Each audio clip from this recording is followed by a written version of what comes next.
What is up to my beautiful people around the world? Today we're starting a podcast.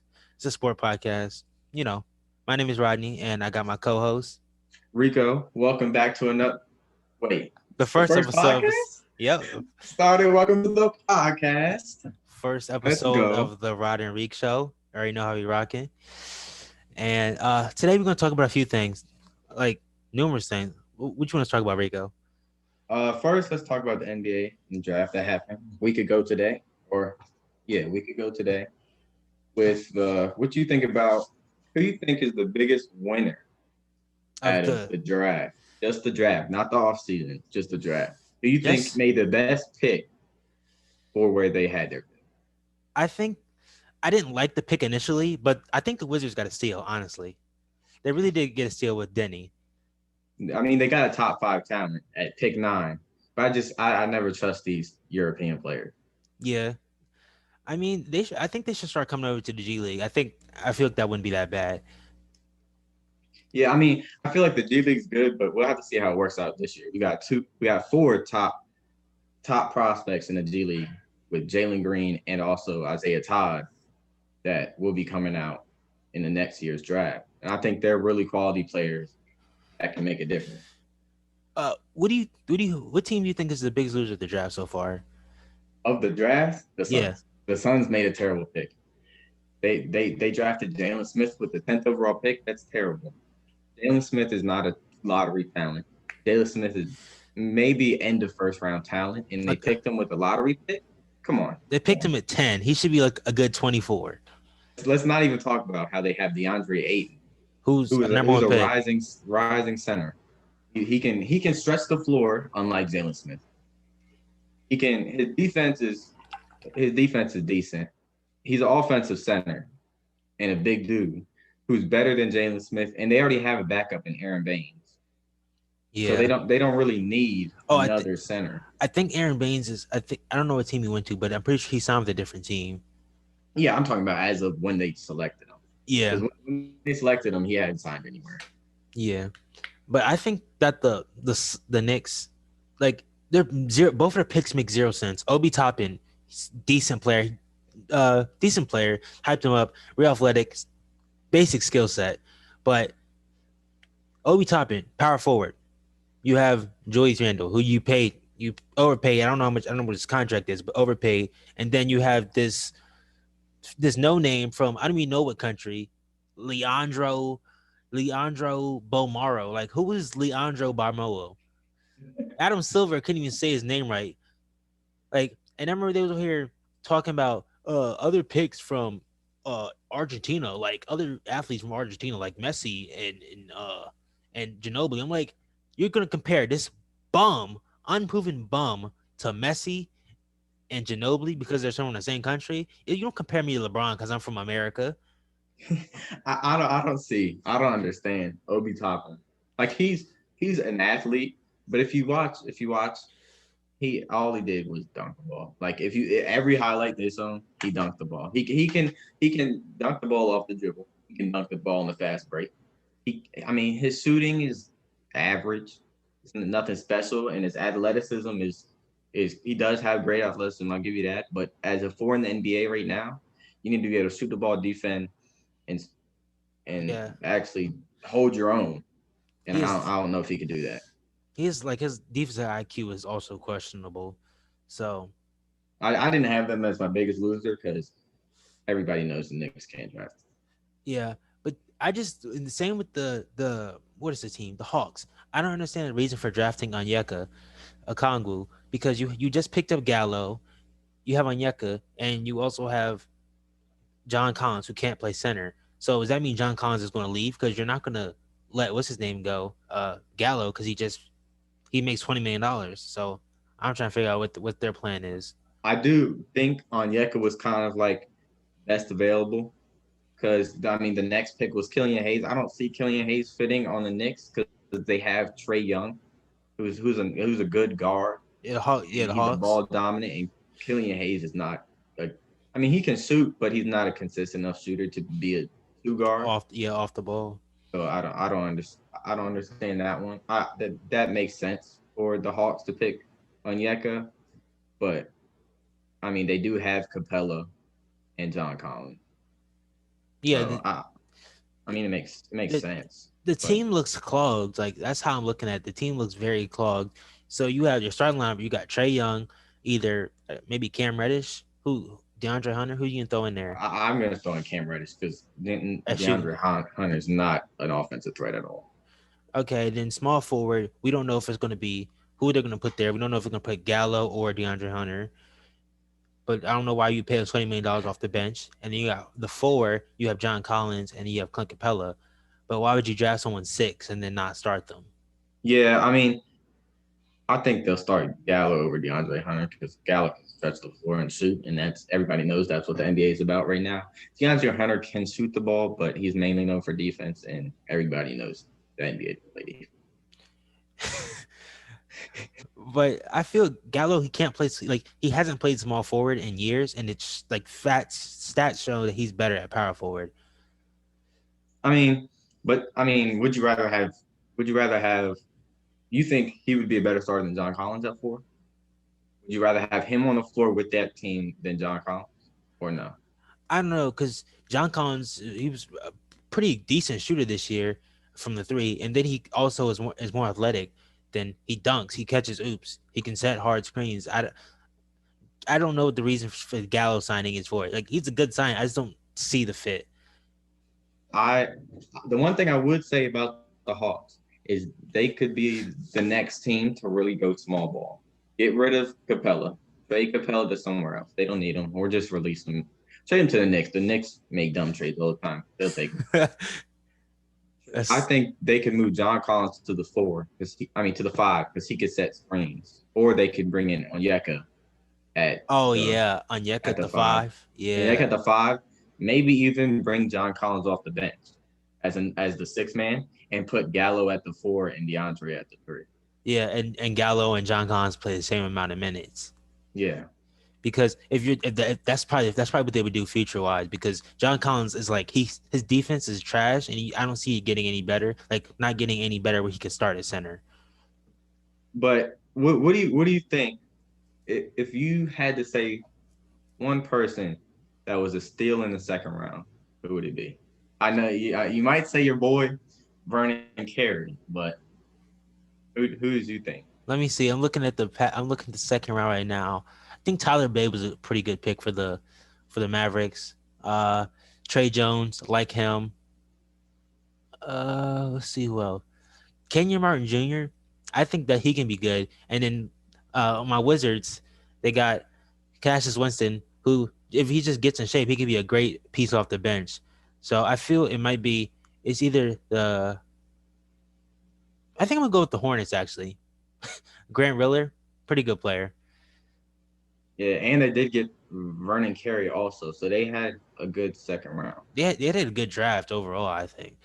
Yeah, I think Lamelo was a good pick.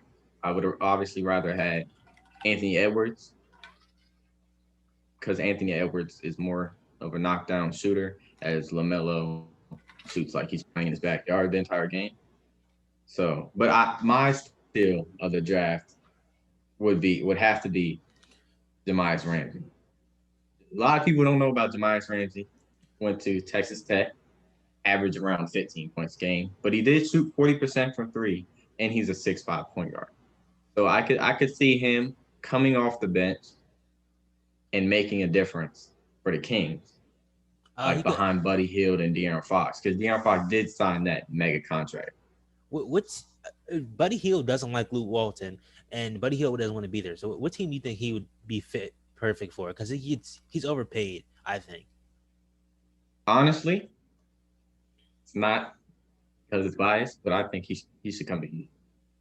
He come to Houston, kick out PJ Tucker because PJ Tucker, everybody said he was the greatest corner shooter in the league, and then we get to the playoffs and he shoots below 30% from the corner. It's terrible. Well, So I think when Westbrook does what, passes like this, when he's running in the paint and goes like that, I don't. but That kind of Westbrook's mess up my my favorite player. floor. I can't hate on my boy Westbrook. Yeah, Westbrook my favorite player too. But they did say they thought Westbrook was going to go to the Hornets, which I don't understand. I don't understand that one.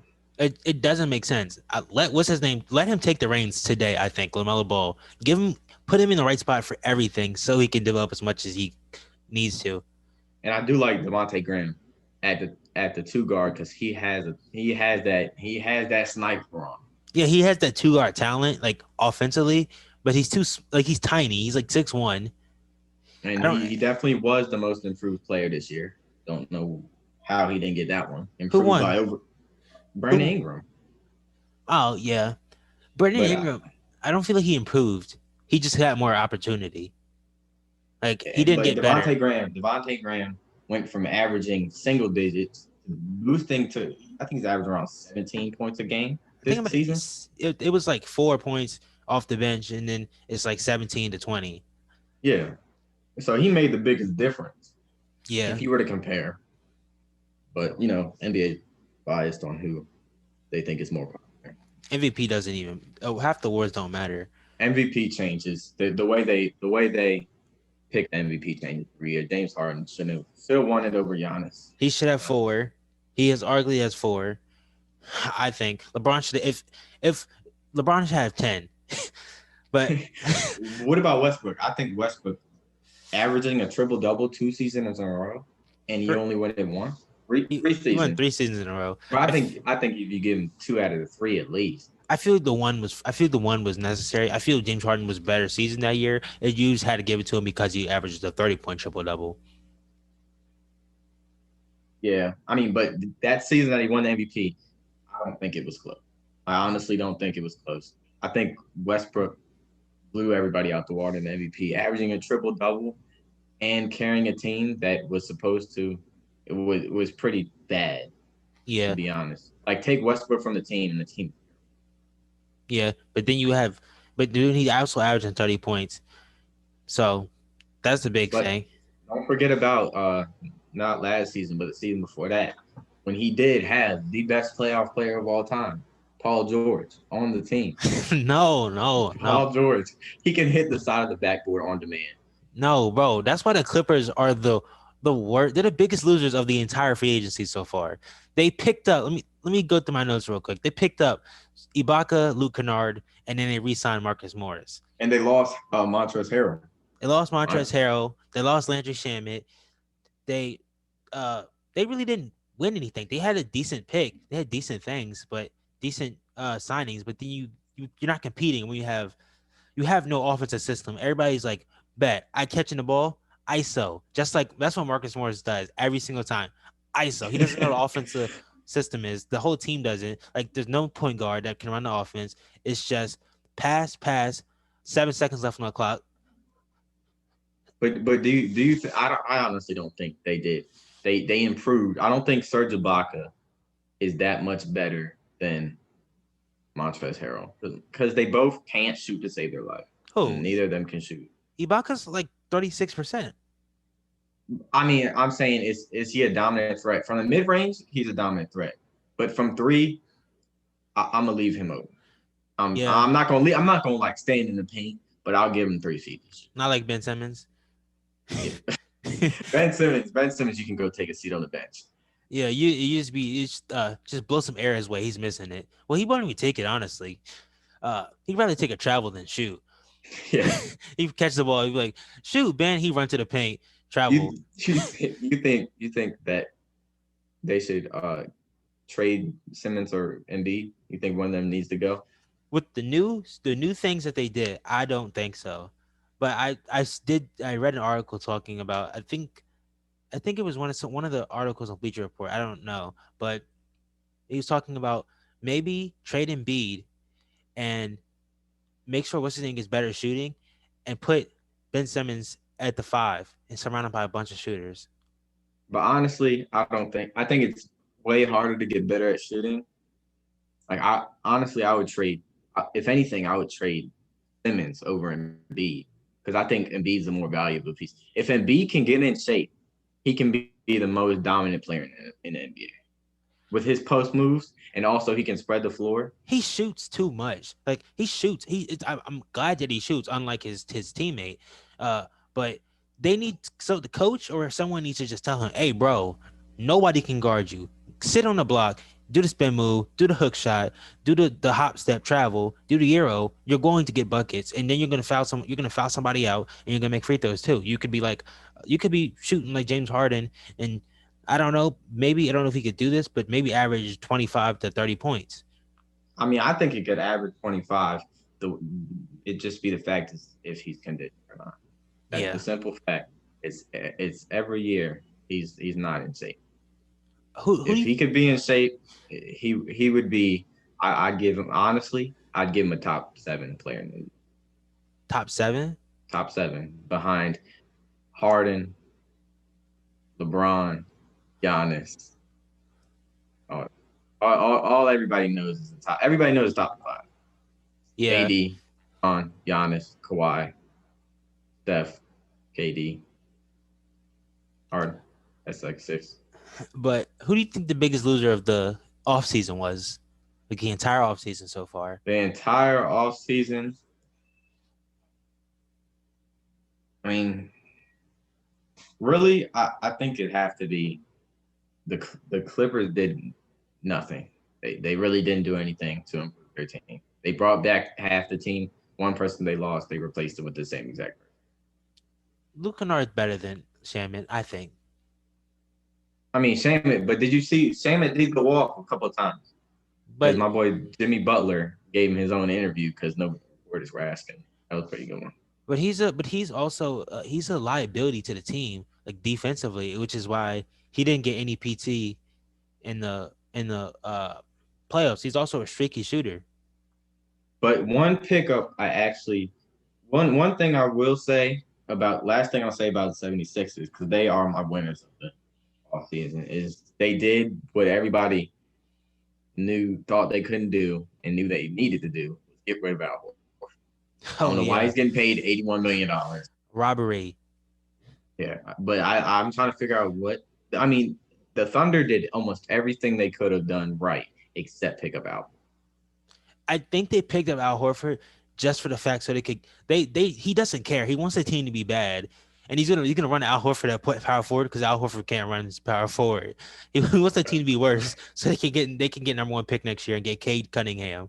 I I think. mean, they have 97 picks through the 2026. Like it's insane. I don't know if anybody else is going to get drafted to a different team. I honestly think they're going to trade the entire team, and you're going to see the 2022 draft is going to consist of 32 picks from the bad. I understood when they got a couple, but when they hit 17 and you're still trading, like come on, I don't 17 think you and they're need that still many. trading, and now they have 18. That's bad. Come on, you don't need to do that. You think that the Sixers are the biggest winners of the offseason? I mean, let's break down what they did. They picked up Dwight Howard, a nice center off the bench, Yeah. who can because you saw what Dwight Howard did this year at the Lakers. Great defense and a lot of energy. The one thing I don't like is the Zaire Smith trade. I don't like that one. I think Zaire Smith was still young, and I Oh, think they he traded could. him. They traded him away Yeah. for Tony Bradley. I don't like it. Huh. I don't like it because Zaire Smith. It's only his first or second year in the league, and I mean, give him time. I think he's kind of like a better version of Markel. Zaire, but Tony Bradley's a center, right? Yeah, Tony Bradley's a 4-3. I mean 4 or 5.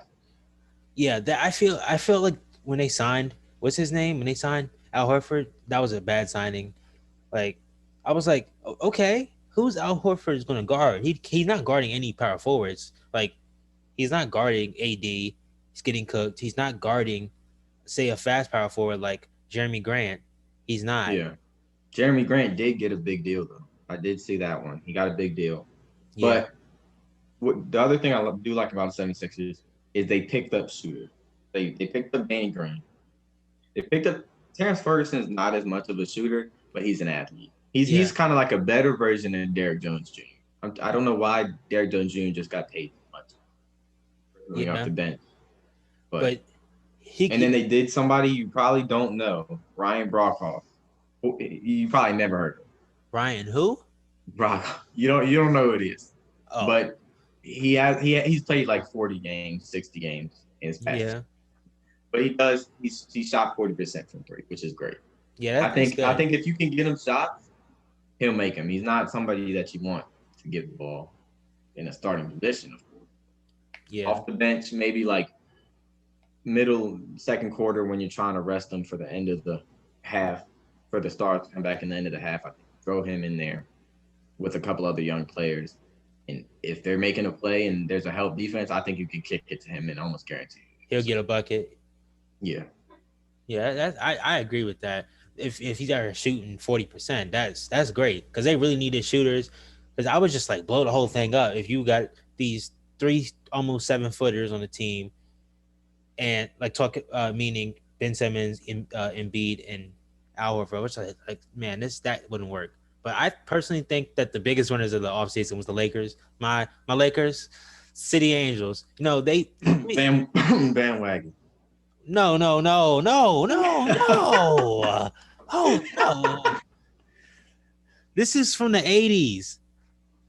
No, I can tell. Everybody that just saw that can tell it's from the 80s. But Somebody's on hand knitted that. nah. It's from a grandfather to a father to a son. But my Lakers, they picked up Montrez. Okay, let's no. We're gonna restart this. We're gonna start with the people we lost. We lost Avery Bradley. We lost Rondo. Traded JaVale McGee, and we lost who else? Big shot, Danny Green.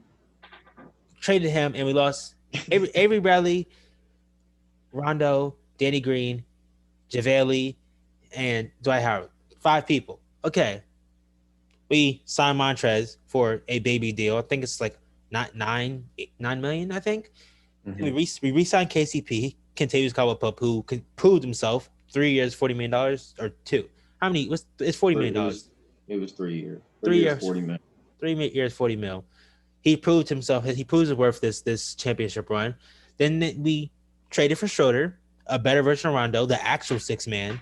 Like we have the 6-man who won Montrez, and we have the person who should have actually been a 6-man with Dennis Schroeder. We re-signed Mark. Well, we haven't re-signed him yet, but he was like, "Hey guys, I'm trying to run it back. I'm trying to be in my team." Markieff Morris. We traded for Wesley Matthews, and we traded for Jordan Bell and Alfonso McKinney. Those two are not irrelevant, but we got a better shooter and a better defender with Wesley Matthews. But we overall got better, and I don't see like it's almost guaranteeing LeBron his 5th ring. Yeah, I mean, I do like the Lakers, but I had to go something like because everybody knew the Lakers didn't have. That's all. You look, and they got a new player. They got a new player that is close to being an all-star or used to be an all-star. It's unfair at this point. Like, I think the only people they could have lost to was the Warriors, and now that Klay Thompson's hurt, which is unfortunate, but now that Klay Thompson's hurt, it's going to be a breeze through the playoffs this year once again. And then I think the only task they might have is Brooklyn in the finals. Do you think Brooklyn's coming out of the East? I think Brooklyn's coming out. I don't really see anybody that can contest with them. The Bucks are not even a competition, honestly. But I honestly think a big surprise of the East might be the Wizards, even though they have no defense. But I think they might be able to outscore you. It depends. If John Wall comes back better than ever, which he's supposed to be, I could see it. But John Wall also does throw up some BS layup. Like he'll have a great move, come down the court, 100 miles per hour, do some reverse layup, spin it off the top of the backboard out of bounds. Like he's Paul George. Yeah, it's bad. But then Bradley Beal is bringing himself to be a top 15 player in the league. Yeah, but he's tired dropping 30 like it's nothing, and also averaging like 6 to 7 assists. I was like, Bradley Beal, when you getting your playmaking bag, I throwing dimes like LeBron. I'm trying to figure out who he's passed it to because damn sure there's nobody on the Wizards. Like, who is he passing it to? Bertans? Bro, Bertans is what team is he on? I haven't heard anything about him, but he was going. Bertans back on the Wizards. Oh, bad. That's great because he was going to get it back from somebody else. Somebody was going to give him a good $26 million. He's probably the Knicks, but Knicks would have paid him 40. But I knew the Wizards were bad when Ish Smith was starting. What is he, 62? He's Like, nice. why is he start? He shouldn't be starting. Like it's bad. It's just bad. But if they have no depth in the bench, Cassius Winston, I do like that pickup. Like you said earlier, I do like that pickup. Yeah. But this European guy, I really don't see him. I don't know where he's gonna play. He would I guess he would have to. Oh, then they have Troy Brown too, who they just Troy drafted. Brown's been the same the past every year. Has been the NBA So who vaccine. you got? Who's the team? It's Troy. It's who's the It's starters it'll be Wall, Beal, Rui Hachimura, at small forward? small forward, yeah, and then they'll have Bertans at power forward and that dude. I don't know what his name is. The Uh, center that they had last year. Thomas Bryant. Times Bryant, yeah. No way he should be a starter in the NBA. But I think we might have to move on to the our football. Yep, we got NFL. Breaking news this week was Joe Burrow and the ACL, MCL, and other structural tears. I think that was pretty bad for them. I don't know that they're going to win another game because their offensive line couldn't block and it was clearly displayed in that one. We also got who do you think as of right now, because we just passed the halfway point, who do you think is your MVP? Huh, let me think. Let me Or think. give me let's make it because we know they don't give defense MVPs ever. Who's your Yeah. offense MVP and who's your defense MVP? Offensive MVP. I might have to go with my boy because of how injury struck they were this year. It would have to be maybe Aaron Rodgers. And then defensively, it would probably be Aaron Donald or maybe uh let's think. Minka Fitzpatrick or maybe Brandon Graham. I'm a biased Eagles fan. Brandon Graham has been every single year top 10 in sacks, consistent, never got a Pro Bowl. But it's definitely Aaron Donald. He makes every other team, like every other team, they don't care about. They're like, their scheme is like, I don't care about scoring. I'm gonna try to not get my quarterback get absolutely pummeled and just by Aaron Donald. So I think Aaron Donald's the defense MVP. I think Aaron Donald's the best player in the NFL. Aaron Donald's the most dominant player in the NFL. He has been the most dominant player since his second year in the league. He's leading in sacks or close or tied with Myles Garrett, and also has almost 50 tackles on the season, third on the team at playing D tackle. Like that's some unheard of stuff. So I got Aaron Donald behind him. I'd have Myles. Oh yeah, Miles. Myles Garrett has been dominating on every time he's been on the field. He's dominating. He hasn't played. He didn't play last week, and he won't be playing this week. But I do think he has been having great because he's been consistent with Aaron Donald. Yeah, But I'd have to put him second for NFL. for offense. Yeah, offense. I it'd have to be Mahomes. I For mean, Mahomes is doing everything. Nobody's really talking about the Chiefs because they haven't done anything spectacular. They've had a couple struggles. They did lose to Raiders. They did barely beat them last week. But it's like clear that the Kansas City Chiefs will be going deep into the playoffs, if not the Super Bowl. And I think if they go to the Super Bowl, it's not going to be close. but I honestly think I don't think the Saints can hang with them because Drew Brees. Everybody knows he can't throw the ball past 20 yards. he can't throw the ball past 10. Honestly, like that's why they had to put what is Tyler Hill. What is his name? Taysom Hill. How do you even spell that?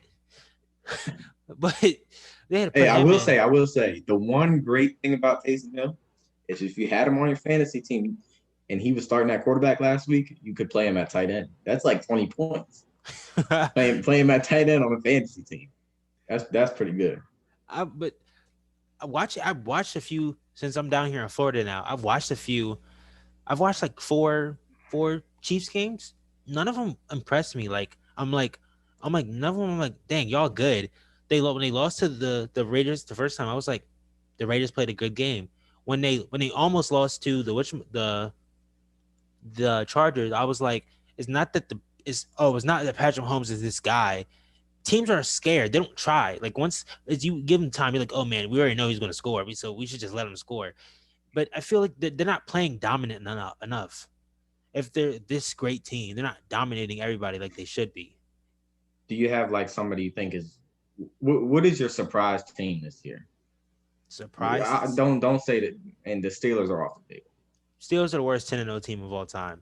Uh, but the surprise team. I don't know if it was really a surprise, but I guess it would be the Titans Mm. Derrick because Henry is right now. Honestly, everybody's saying he's the best player, the best running back in the league. no, This season, I have him second. he's I have him second. second to Dalvin Cook. Dalvin Cook, he's been playing on a terrible team and in his touch. He had what? He had 4 touchdowns a couple weeks ago. But it doesn't even matter how many touchdowns he had. He just out here having a field day. He just like getting the ball and running and getting Yeah, yards. Every I he don't know. I'm trying to figure out why Kirk Cousins is saying you like that when it's really do you like Dalvin Cook? Because you it's like Dalvin Dow. Cook. So Yeah. I think it's crazy though with the Titans. I'm thoroughly impressed by not by the Titans team, by the throws that uh Ryan Tannehill is able to make. Like yeah, I he's mean, he wasn't known for that ever. He was never known for throwing the ball. Last year he was. I'll give him. He was the number one handoff professional in the league. handoff king. He at that I'd put him in the Hall of Fame if you had a Hall of Fame category for handing the ball. Yeah. But this year he's throwing dots. He's making AJ Brown and what's his name? AJ Brown and Corey Davis Corey Davis. look like studs. Corey Davis. Corey Davis. I honestly thought he would be better. Corey Davis has been a disappointment. I saw him at Western Michigan, and I was like, oh, this guy could be known as like a generational talent. But and then I just didn't see it in the NFL. He Yeah. hasn't done anything. All right. Well, that's enough with the NFL. Let's talk about some college sports. The NCAA men's did start today, but there's nothing really crazy. It's a whole bunch of top teams playing teams they're supposed to beat and blow out by 40. So not really anything special there. But yesterday they did release the top 25 college football player top 25. Yeah. So in BYU, the AP poll BYU was number 8. And then they released the top 25 for college football playoff, and they were bumped down to 14, and they didn't lose this week. They're still 8-0, but the college football playoff voted them at 14. A lot of people don't like that. I honestly understand it, and I would do the same. They're in the Independence Conference. Like UConn, Army. Who are they playing? I Nobody. mean, So like they played one ranked team, that was who was that? Idaho State or Boise. Boise State? Boise State. Yeah. They don't play any. They haven't played anybody. Like if they were in the Pac-12, they would not be undefeated. It's been 8 games, right? They're 8-0, and every team they've beaten, they're supposed to beat. If they Like were in, it's not really like they're playing any tough teams. Like Alabama has been playing tough teams. They beat Georgia, blew out Georgia. And who's number 2? That would be Notre Dame. Notre Dame beat Clemson. They did beat them with the beaten up quarterback. But I do think they play North Carolina this week. North Carolina's number 19. I think North Carolina could take this game. because you have a guy named Ian Book at quarterback who is not good. It does seem like Ian Book's been there since He, 2010. yeah, but he's like 40 something, right? He's It's kids. bad. He's kids, right? He has kids. Or he's probably only listed as a sophomore. Yeah, he sells insurance for a living. Like this is his job. And they number 3, they had Ohio State, who Ohio State has been looking good. Justin Fields didn't have a great game against Indiana. He threw 3 interceptions. Those are his only interceptions of the season. But I honestly think he didn't have a great game. But I see why Ohio State is number 3. They're undefeated. They beat teams that they're supposed to beat, and they played decent teams. Who is number 1? Alabama's number 1? Alabama's number 1. Yeah. So when they didn't start last year, Mac Jones, he's been playing great, like balling out. When they didn't start Mac Jones when Tua was hurt because he couldn't move in the pocket when they played LSU. That's the reason they lost. If Tua could have moved, they could have played. They could have won. But if you had Mac Jones in there, the reason they didn't put Mac Jones in is because Nick Saban hadn't had enough time to like get a culture with him and no plays to run. Which is why if they would have played, I honestly think that play run that back this year, Mac Jones and Alabama would beat Mac Jones and Alabama would beat LSU. Same with a healthy Tua would beat LSU. But last year, I would say last year was the first time where Nick Saban really hasn't had a dominant defense. Like this year too. Yeah, Trayvon Diggs, he was a first round pick. and he's not playing He like a was first getting round pick. destroyed. He's getting destroyed now, and he was getting destroyed in college. He looks like it's his because he did come in as a wide receiver and he wasn't good enough, so he went to corner. But it does look like it's only his second year playing corner. He's getting burnt. He's getting cooked on double moves. Like it's not something I haven't seen, but it's not the usual Nick Saban defense. Yeah. I'm just so used to like a swarm of tacklers no matter what. It's like it's one person, say it's a out route, not an out route, one of them the swing route for the running back. Just thought about him. He gets tackled by the line of scrimmage. You got six Alabama defenders on top of him, just in case. Like they're not swarming to the ball. So it doesn't seem like it doesn't seem as they're as enthusiastic to play defense like as in previous years. Yeah, I don't like it. But the one thing I will say is now that they're beating teams they're supposed to beat. But I think the first real thing will be in the SEC championship. They'll have to play either Mississippi State, Florida. Mississippi State was at 5, Florida was at 6. Florida, nobody's talking about Kyle. People are saying he's good, but nobody's talking about him because he's the best quarterback. He's playing the best for Kyle Trask, the quarterback for Florida. Oh yeah, the one that replaced Felipe Franks or Franks. Felipe Franks. Felipe Franks is now at Arkansas. Yeah, he doesn't want He's to not be doing there. bad. He doesn't want to be there though.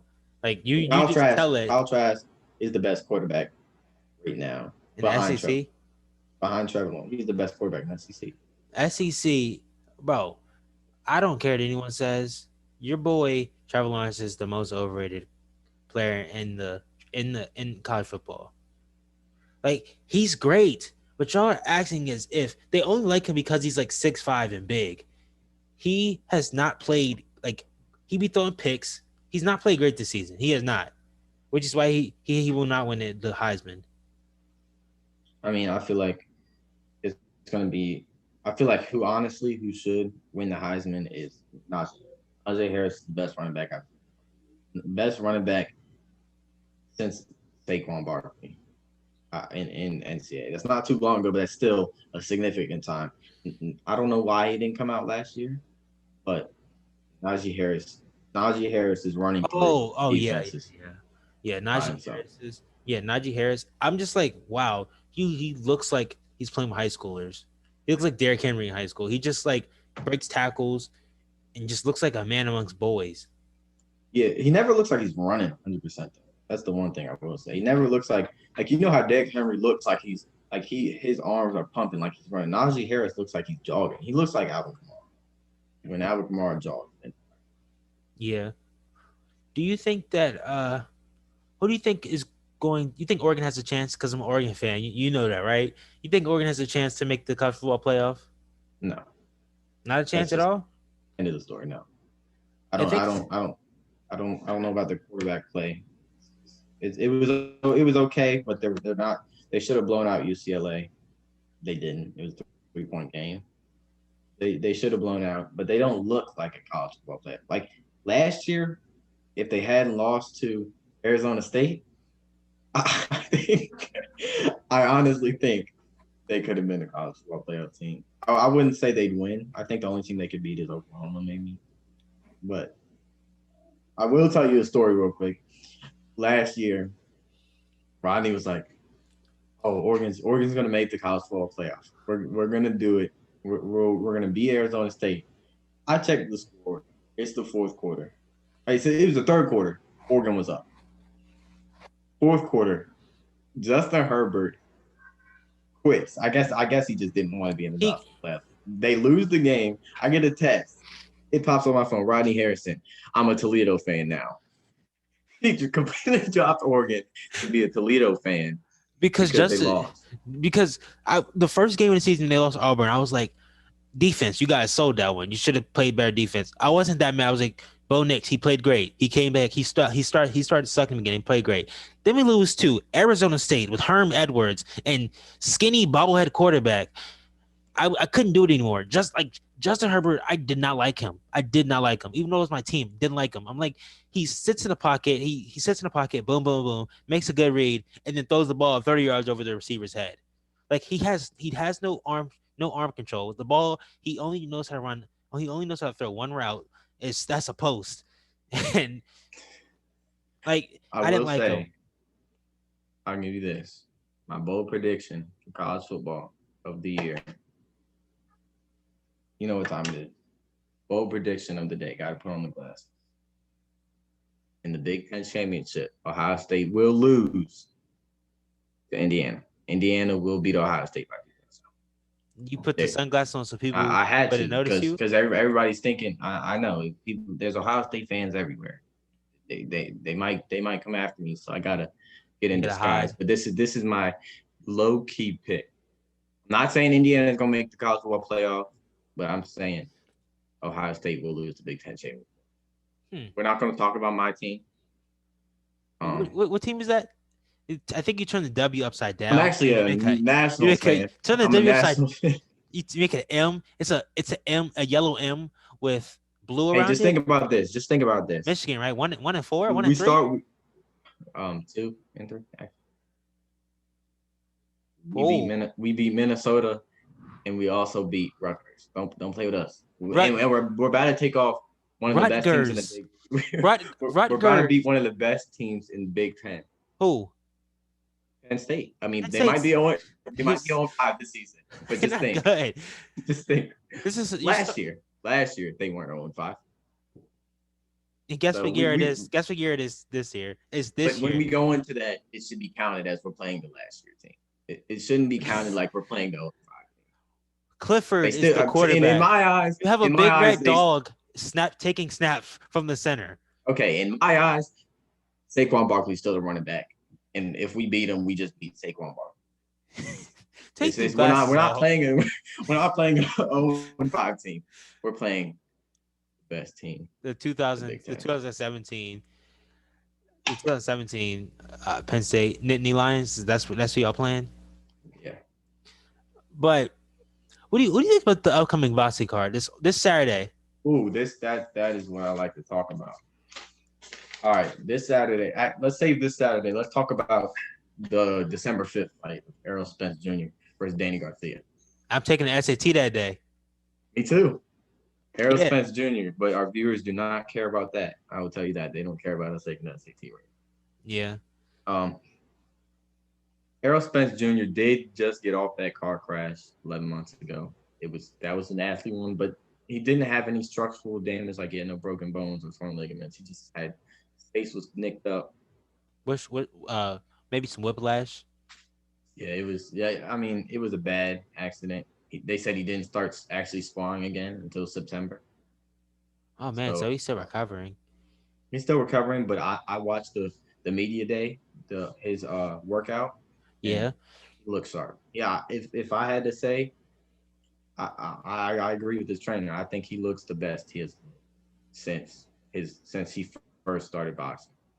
I think this is the best he has looked in a while. So Danny Garcia has taken a couple losses recently, but I mean, I don't see Danny Garcia contending with him. I mean, I think the only way it could happen is if he takes it the distance. But I don't see Errol Spence letting it go like that. But if it were to go to distance, I don't think he would outbox him. I don't think he would outduel him. But you know how refs be. Judges be on some nonsense. I think the one thing about the Errol Spence fight is his face, since it got so nicked up. If you're hitting him constantly in the face, I think his face could start scraping easily, and he start bleeding, and the refs could call it. The refs could call it, or the judges would notice that. And he's been getting beat up. Yeah. But I do like that. What do you think about this Wilder Fury back and forth? Because they did just come out and say that there is a case going that because Wilder wants to fight Fury for the third time. He did fire his trainer that threw in the towel and called the fight.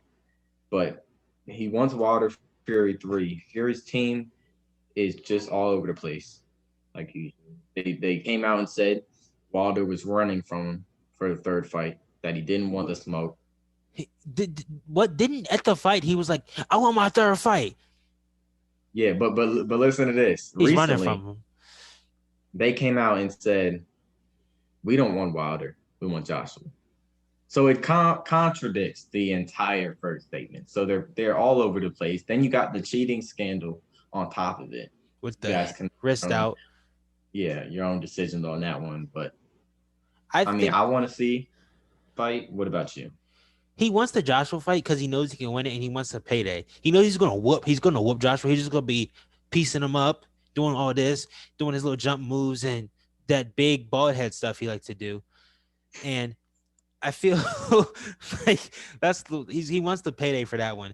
He doesn't want this. He wants this fight. He's going to fight Wilder again. He just doesn't want the smoke right now. He's gonna wait. He's gonna fight a weaker puncher so he can then just chill out and then come back and get knocked out by Wilder since he cheated. I could see him doing something like he did in the past. Like in the past, when he didn't want to fight, he came in like highly overweight, and then they tested him, and he had PEDs, so he couldn't fight. Like it's stuff like that. Like he does little things to get out of the fight. Are you But serious? yeah, it came out. It was a couple years ago, but it was like it's little things. But I think he's a good fighter. His defense is immaculate, and Yeah, I think he did legitimately outbox Wilder in the first one. In the second one, he's a better boxer than him. the cheating thing is gonna decide that one. Yeah, when But I was first one he did win. when I saw that he won, I was like, so Wilder's the best. I mean, Fury's the best fighter in the world. Then I saw like the highlights. I was like, why is he like this? He's not punching him. He's doing this. Like, It was a lot. He tried to say, like, people are trying to say it's like it's the same thing Muhammad Ali did, because Muhammad Ali did do the slap jab more. But if you notice, it's his hands were down in the glove. To me, this is just what I've researched and I've seen. I just think he slipped his hands and left his hand open to add an extra inch to a reach. And then when you slap jabbed him, it hit you with this part of your wrist instead of hitting him with like, this or yeah, just your open hand yeah. like Ali did. But I think that's what I think caused the dent in the side of Wilder's head. But it's kind of like It's also it's 2020. They're gonna yeah. catch you. Like if Weston was doing it, they wouldn't. They might have caught him, but it wouldn't have been as publicized as it is today. Yeah, I mean, that's kind of like it's nothing's confirmed, so you can't really say anything. You can just make your own speculations about it. Yeah. So, what do you think about Mike Tyson, Roy Jones Jr. card? What do you predict? Let's go down the cards, see. I actually did a lot of research on this, and I'm actually think it's gonna be not actually, but I think it's gonna be a really decent card. I think there's gonna be a lot of nice fights. I don't know how many stoppages there's gonna be, but I think there's gonna be a lot of heavily contested fights. But I pred- you predicted all of them right too, right? Yeah, I predicted all of them. Yeah, I did What do you got for the first one? the The Joe Cusumano and Gregory Corbin. Corbin. Yeah, Cusumano's 18-3, and Corbin's 15-3. This for the vacant WBC heavyweight title, 8 rounds. I'm picking Kusamano. Like I was watching this, I don't know how to say his name, but Cusumano. Kusamano. I looked at some of his stuff and I was like, man, he's real accurate. Like he was hitting a lot of punches and his jab was real like effective. Like people were like biting on his jab, he was looking for jab, and he was just hitting like a majority of his punches. And I was like, oh, that's nice. But then Corbin, like watching him, I was like, how has this guy made this far? He's not a good boxer at all. He's power. Like that's it. Like he's not like He's also old. He's yeah. 40. He's 40, and Kuzmano's 32. So I think the age difference will be significant. And I'm trying to figure out how he's 40 years old boxing and has less fights than other guy. That doesn't make sense. But anyways, Who do you think's I gonna win? also have Kuzmano winning. I got him winning by You said fourth round? Fourth round knockout. Fourth round knockout. That's what I see happening. I predicted. I didn't predict that much, but I can see what you're saying. But who you got for Gonzalez versus Vasquez? Because like looking at their stuff, I was like, Gonzalez is he's pretty nice, but he's like he gets too excited and is like gets all wild and sloppy like a lot of boxers do. That's what I think. That's why I think he can win. That's why I That's think he can win because I think if he gets a little out of control, I think he could slip in a knockout on or slip in. Vasquez. I wouldn't, huh? On Vasquez, like he can Yeah, rock I him a think he little could bit. slip in.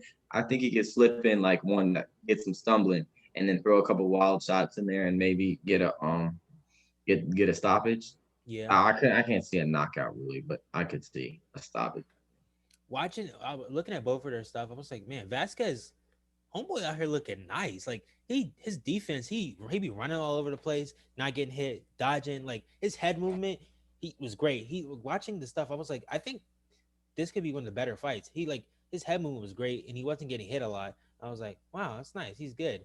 And then he knew what punches to throw and what stuff like and what not to throw. He wasn't out here just throwing random uppercuts. Yeah. He's picking his shots very wisely. All right, so that's featherweight. Next on the card is a lightweight fight between Jermaine Ortiz and Suleiman Sagawa. I think this is gonna be the Uh, best fight. I do like, yeah, I do like that fight, and also like a light heavyweight fight down the road. But I do like this one. I got I got Ortiz winning Yeah, same. because I just think he's just a better boxer in general, and I Sagawa is a southpaw, but I don't see him as being a problem for Ortiz. They're both kind of young fighters. Yeah, Well, I know Ortiz is a young fighter, but I think Sagawa looks pretty young too. I don't know how old he is, but I watched both of their highlights. Like I researched both of them, and I was looking at Sagawa, and he was like his jab was like real quick. He was getting it off real quick, and then he was moving. He kept moving like he's good at moving, and he walk in, take his little two piece, and then get back out. Walk in, take his little two piece to get back out. Actually, that's why I think it's gonna be an interesting fight. How many rounds is it again? that one is 8 rounds. Seventh round knockout for Ortiz, and it's gonna be heavily. It's gonna be a close fight, and then Ortiz is gonna start going off in like the sixth and seventh round. Then he's gonna eventually knock him out. I Yeah, think that's what's gonna Ortiz happen. is undefeated. He's listed as 13-0, while Sagawa is 13-2-1, 4 knockouts as opposed to Ortiz. All right, so that leads us to the next one, which I think is not going to be a close fight at all, honestly. Yeah, Vidal Riley and Rashad Coulter, I don't see. I I don't see. look researching culture. I was like, how many fights does he have? Like, I mean, he did come from the MMA. He's he, not. He's not as crisp as Riley, which I think is a disadvantage. Riley's also on a hot streak of wins. yeah, I thought his last couple wins were nice, yeah, but and I don't see anything. Riley, so like his skill set is like very like polished. He like gets a lot of shots in there. He's not just throwing jab hook. He's jab hook uppercut to the liver, doing all extra. He's like he picks his shots real nice, and he like has a good mix of everything, and he's fast.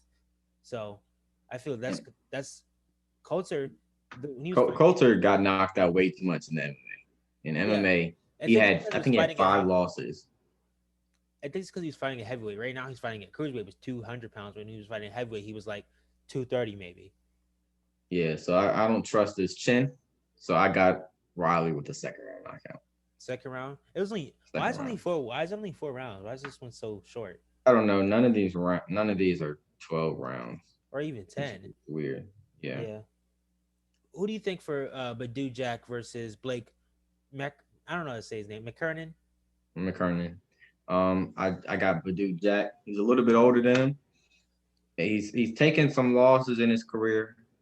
20. He's listed as 22-3-3, but I just seen the power behind his punch. I like that in this light heavyweight. McKernan is 13-0, 33 years old, 4 year difference. But I I think see the I dude. I think McKernan. I think McKernan's gonna win honestly because watching his stuff and then seeing I saw his record and seeing like who he fought and stuff.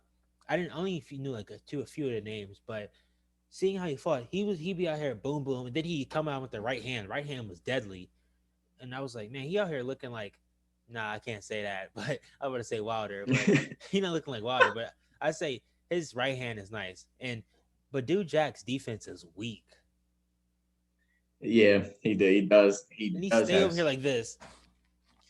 three. He has three losses and then three draws. One of them should have been a loss. But yeah, I got Jack winning because I think his experience will overtake. And Yeah, I don't know about McKernan when let's say he gets down in the fight because it's an 8 round fight. Let's say he's down 3 rounds to run going into the fifth round.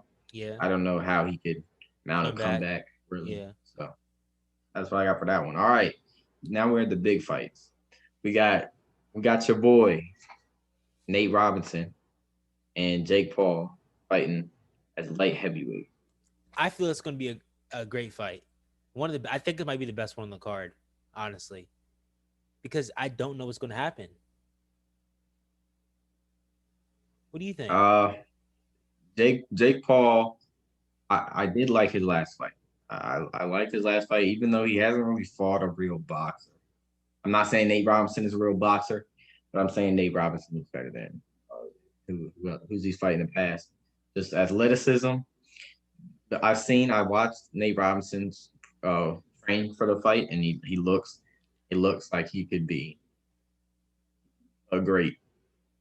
He could be great in this fight. I'm not saying great as light heavyweight, but Yeah, because I looked at some of his stuff too. I'm like, so I thought since he's a basketball player and he was a dunker and footwork with basketball, I feel like the transition from not that rest like transitioning from wrestling into boxing is easy, but I feel like it'd be a smoother transition from the boxing, I mean, to the basketball to the boxing because you got the footwork down. You doing this shiftiness. He's a small guy, so he knows how to be crafty. So and then also I feel like he would pack more power at him being 175 and only being 5'9", and what's his name, and Jake Paul being 6'1" at 175. So I feel he has an advantage there. I feel he's going to tear his body up depending on whatever his coaches tell him.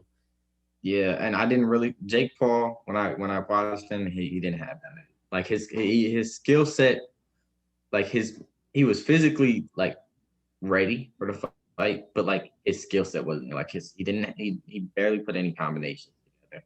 It was a lot of jab, It was just jab, jab, punch. jab, jab. But it seemed like there was a lot of. It seemed like his opponents were scared of the jab. I don't think Dane Robinson's going to be scared of the jab. Yeah, me either. All right, the main event we Main got event of the evening. Mike Tyson and Roy Jones Jr. Roy Jones Jr. was a four division champ. Mike Tyson was known as one of the best heavyweights of all time, if not the best, but had fallen off at the end of his career.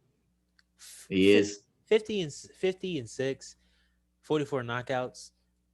Lost twice to Lennox Lewis, lost twice to Evander Holyfield, lost to Buster Douglas, and then he lost to someone else when he was in his old age. Roy Jones Jr. is, if I get this right, I think he's 62-9. I think he's 62-9, but he does have 47 knockouts as opposed to Mike Tyson. But Roy Jones Jr. did destroy four divisions. I'm gonna pick Mike Tyson because this is what he does. He's a heavyweight boxer. He does this for a living. He's an animal, an annihilator. And as he said it in the trailer, like the docu series that they're doing, Roger Jr. said it himself. Roger Jr. said that he was known for his speed, and that's the first thing that goes. Well, Mike Tyson was known for his speed, his power, his defense, his combos, his movement. So I Hey, honestly, I said all that stuff about Roy Jones Jr. That's just because I had to say something. Mike Tyson's gonna win. If Mike Tyson, because we know Mike Tyson has an on switch and an off switch. There's no in between. This is not going to be an exhibition, especially since they allowed knockouts.